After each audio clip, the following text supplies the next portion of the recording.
राज्य संपादक संदीप पाटील. सुरत जिल्ह्यातील बारडोलीजवळ बस आणि टँकर यांच्यात झालेल्या भीषण अपघातात मोठी जीवितहानी झाल्याची घटना समोर आली आहे.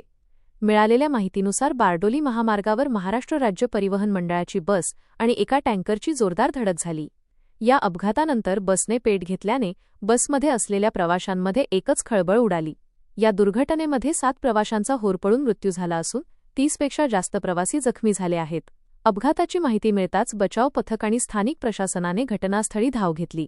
बसला लागलेली आग विझवण्याचे काम युद्धपातळीवर करण्यात आले. जखमी प्रवाशांना उपचारासाठी तातडीने जवळच्या रुग्णालयात दाखल करण्यात आले आहे.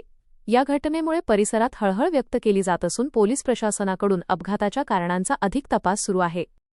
ત્યારે હાલ અમારી પાસે જે આંકડો છે તે 7 જેટલી આપણને કન્ફર્મ થયું છે કે તમામે તમામ ડેડ બોડીનું જે છે આપણે જે લીગલ પ્રોસેસ છે આપણે કરવામાં આવશે અને ત્યારબાદ અત્યારે અમારી જે મેઇન પ્રાયોરિટી છે કે જે પણ આપણા પેશન્ટ્સ ઇન્જર્ડ થયા છે તે લોકોને તાત્કાલિક સારવાર મળે જેથી વધારે દુર્ઘટનાનો જે આંક છે વધુ ના થાય.